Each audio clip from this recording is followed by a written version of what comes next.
I know that time is gonna change.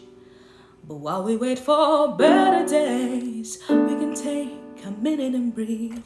Eat a bowl of noodles and just pray. Even though it all seems crazy, we can take a second and eat some noodles. Hi guys, welcome to The World is Your Bowl of Noodles, Slurp Noodles and Chat. I am the host Jordan Ibakwe. Today my guest is Summer Strawberry, a public figure, activist, and I cannot wait to hear the amazing words she's about to say today. Please stay tuned, please like and share and subscribe, and I hope you're motivated to keep being a difference in the world. All right, let's get into it. Summer Strawberry, do you want to tell us a little bit about yourself, who you are, and what you do? Yes, so first I wanted to thank you so much for having me on your podcast. So I'm Summer Strawberry. I'm 15 years old. I'm an author, illustrator, and a public speaker. And I'm the author of affirmation coloring books to build girls' confidence. That's what I'm all about. And yeah, thank you again. That is amazing. I'm 15 years old too. I props to you, girl, for like writing a whole affirmations coloring book. I love coloring. I always loved getting like coloring books when I was a kid, but I would always go like behind or between the lines. So I was kind of messy when I was doing it. But I saw your books and I was like, wow, this is very much inspirational. And I just love it how you like make girls feel confident about themselves because me being a girl, I was very insecure with myself. I don't know why. I think no one should feel insecure at all about who they are because we are all individually amazing. But I do want to touch on bullying because I know you center around that and you advocate against it and also mental health as well, uplifting the voices of many people who've dealt with bullying. But I wanted to know what inspired you to become an advocate against bullying and from your personal experiences, how do you think bullying affects young people's mental health? Yes, great question. So I'll go over my bullying experience. So I started being bullied in elementary school. So starting in the fourth grade, where when I was younger, my two front teeth fell out, one grew in straight and one grew back in crooked. So that led for my classmates to start bullying me about my teeth being crooked. And that was one thing that really affected my self-esteem for a long time. And I was also bullied about my fingers. So my classmates would always say that my fingers were long and skinny, and that also affected my confidence. Also in what's it called? Middle school, I was also bullied as well. I was cyberbullied, and I was cyberbullied on Snapchat. I would get anonymous messages from numbers that I didn't know, um, that were really mean messages. And so my experience on that, going through that, and later being introduced to affirmations by my dad, positive affirmations, that really helped boost my self-esteem and get my self-confidence back up.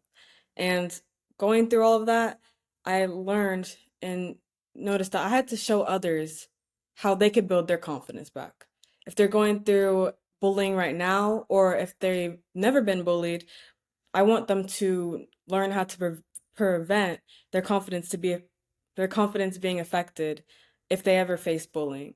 And so, like, through all that, through my books, I'm showing girls and young children that the blueprint to overcome bullying with positive affirmations, saying their affirmations before they go to school, which is in the morning, after school, and before going to sleep, so they could reprogram their subconscious mind from either a negative mindset or a low confidence mindset into a superhero mindset, and building your confidence through that. My bullying did start more in middle school. Well, it started in elementary, but it got really heavy in middle school, especially in seventh grade. And I was more of judged by my color of my skin, being that I was dark skinned. And I don't know why. I didn't see any like something bad about that, but I was judged for it. And it's sad to know that a lot of like beautiful black girls are being judged every day by their hair, their skin, their nose, their ears, everything about them. And it's hard to not find a light in that kind of moment when you feel alone, especially bullying. That can really affect a lot of people's mental health, and especially social media, because I know you touched on how you were cyberbullied on Snapchat. And I wanted to know, how does social media and digital platforms play a key role in modern bullying, and how can we change that and create safer places in social media as well in schools and in other communities for children? So when people are cyberbullied, it's not a face-to-face interaction. So it's long distance bullying, and it's more, you're like more available to anybody, meaning that anybody can bully you. Others can like join in on bullying as well. Um, People's identity are hidden, so you don't know who's bullying you, or they're just behind a screen saying things, saying mean things to you, and they don't like they're not like ashamed of that or anything if they were saying that in like in person, face to face. And I think to like create a safer space, I think it's all up to the government. I think it's all up to social media apps doing something about that, and also parents who may not allow their children to even have social media.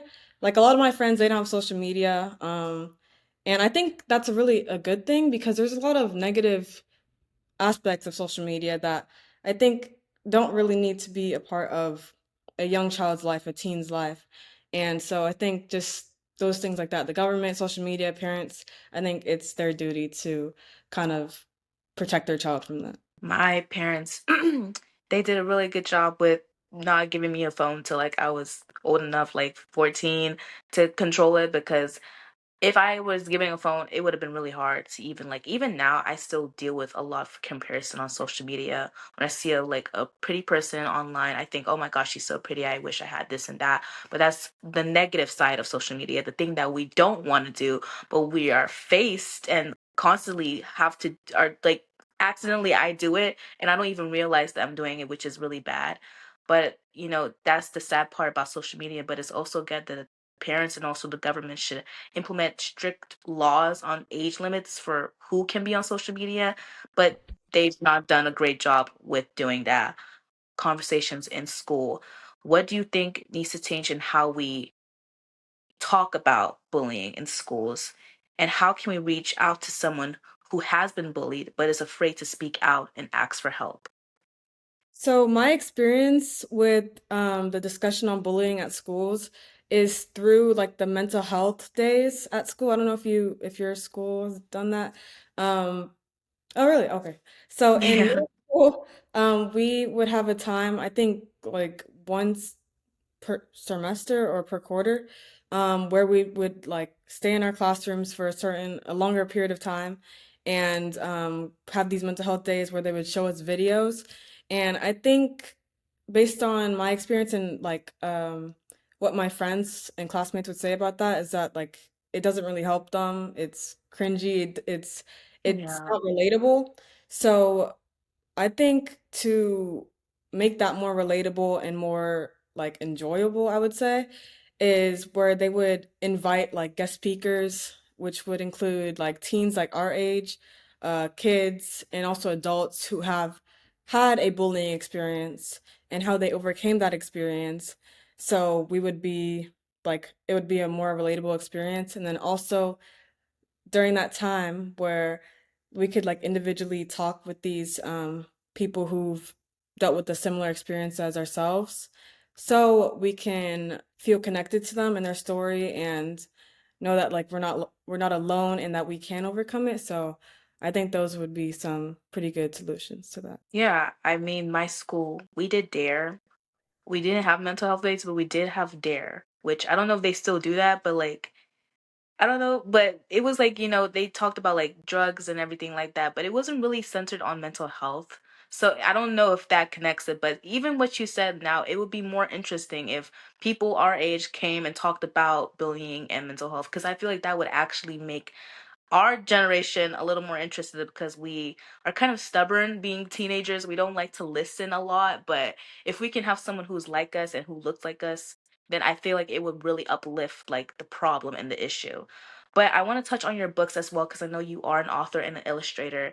What emotion or influence do you want girls to feel when they are coloring in your coloring books or your affirmation books as well? So when I'm at events or I'm speaking somewhere and a girl receives my books, like for example, my first book, Black, Brown, and Beautiful, that the thing that I want girls to be connected with is my story first, how I was bullied, or like have how I had like not a lot of representation, which I'll talk about a little later, is like I want them to feel confidence going on to them because I don't want them to be shy with me. Like sometimes I meet girls who are like really shy and I just want them to like open up to me, don't be shy. Like we're like through my books. There's also affirmations in it. So that's like the key component of each of my books. So I'll show each of them. So Glow Up, My Career Glow Up, and then my recent coloring book. Like through my books, there's affirmations in it. I want them to read the affirmations daily, like I said before. And I just want them to like feel like positivity when I'm talking to them. And Right. overall confidence. That's what I want them to have, and a higher self-esteem.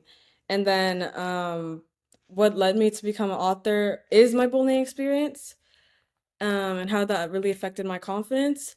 And then the story behind my book, my first book, Black, Brown, and Beautiful, and why it's titled that is because I'm an illustrator and artist. Like my journey to becoming that is at first when I was teaching myself how to draw because I'm self-taught.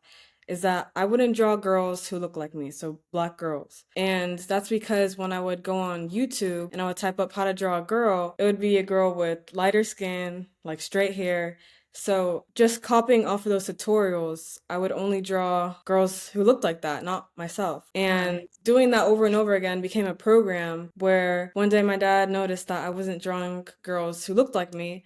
And that honestly surprised me at first because I didn't really notice that or realize that. And then he was like, okay, so from now on, you have to draw girls who look like me, black girls. And when he told me that, I was like, it's so hard because of our hair texture, our curls, our various hairstyles, our facial features. And I was like, oh my gosh, it's gonna be so hard. But when I started trying to do that and finding tutorials of how to draw a black girl, that's really Right. I had to type up how to draw a black girl.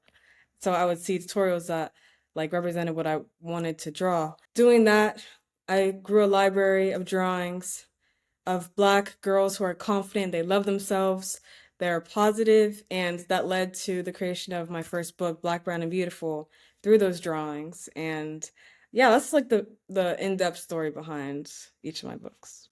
Trust me, representation is very important. I touch on that a lot within my podcast with all the people that I come across, especially like all the amazing people like you who are representing a lot of our youth, a lot of just like motivation for this generation. And coming from a Nigerian background, I take my culture with pride. I take it with so much love because that's who I am. And when I see a lot of like Nigerian actors or black female actors or anybody in general, I am just so happy and uplifted that I can do that. Like that's literally me on television. That's me. But the topic of representation, and I know this is a very simple question, but I want to know from you, why do you think representation is so important? Representation to me is so important because when you see yourself in these different characters on TV who are portrayed, models, movies, etc., you feel like you can do the same thing. You feel like you can like do whatever you want, Right. but like and also being portrayed positively, like in a positive light. I think that's also important. So you can know that you can do the same thing as them and you can excel and do more. That's what I personally think. There you go. That's it. Like we can do a lot of great things. And it's very important when you see yourself like because I'm one of the persons I look up to is Chimamanda Ngozi Achidi. She's one of my favorite authors ever, and I look up to her stories and I just feel her connection. I feel her culture, and it's like we're literally the same people. When I listen to it, I'm just like, it just uplifts you a lot and builds your confidence too when you see someone in the positive light look who looks like you doing great things. But I am very curious to know, how do you encourage young girls to confidently embrace their unique identities, especially when they feel societal pressures? It takes like knowing who you are and building your confidence in that and honestly believing in yourself, not worrying about what other people may force you to do or like force you to look like or anything. But just be yourself. Everybody's unique and I think that's really important to know and just like building your confidence in that. Peer pressure. Oh, peer pressure. That is a tongue twister. Peer pressure is a literal thing. It's horrible. But like once you start finding like confidence in who you are and not care about what other people think about you, it's like bye. by negative energy, like I am glowing. I am a literal halo.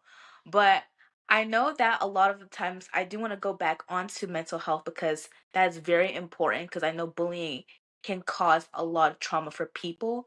And I want to know what resources or support systems do you believe are crucial for young people struggling with mental health? So I actually have a contact guide that I created for both elementary school and high school and middle school levels.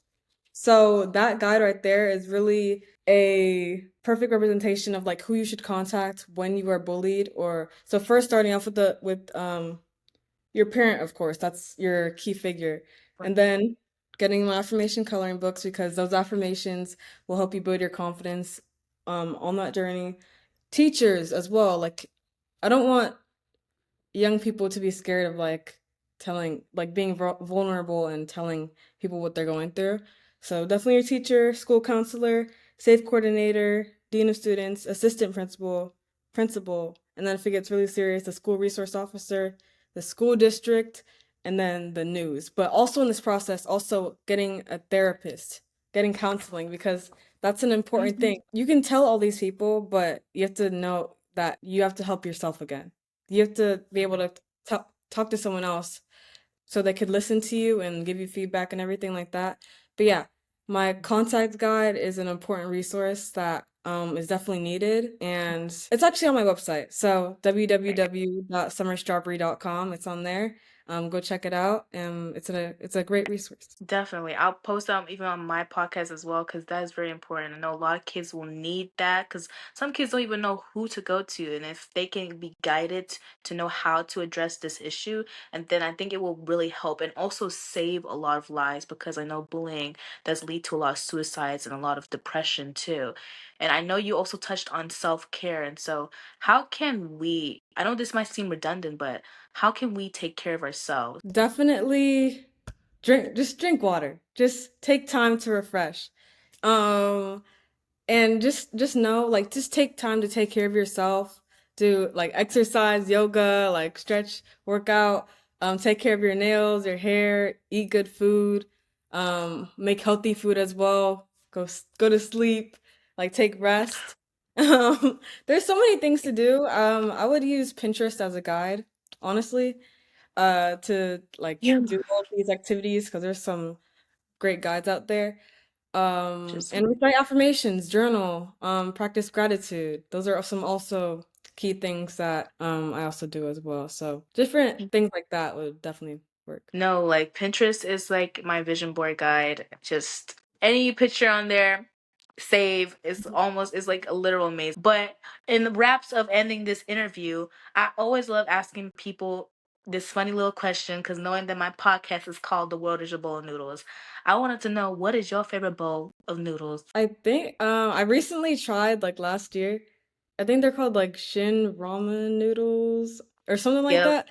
But I also Mhm. like it was really spicy. I was not. I was so surprised. So I had to like the next time I got it, I had to use like 1/4 of the packet of like the spice thing. Yeah. But also, I want to try the bulldog noodles. Have you heard of that?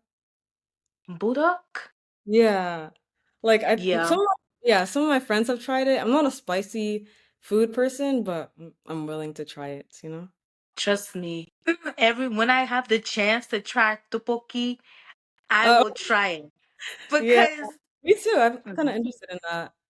I'm very interested in that. It's just such an interesting noodle. It's like a rice cake from what I've heard, and it's like in some sweet and spicy sauce. I just want to try it because I'm curious to know, and I see it all the dang Yeah, time. I see it all the time too. Right. It looks appetizing, so why not? And I do Yeah. agree with you on shin noodles. Some things are spicy. I Yeah. can't take spice. I am like, cannot. So I just put a quarter of that, mix it with water, put it in.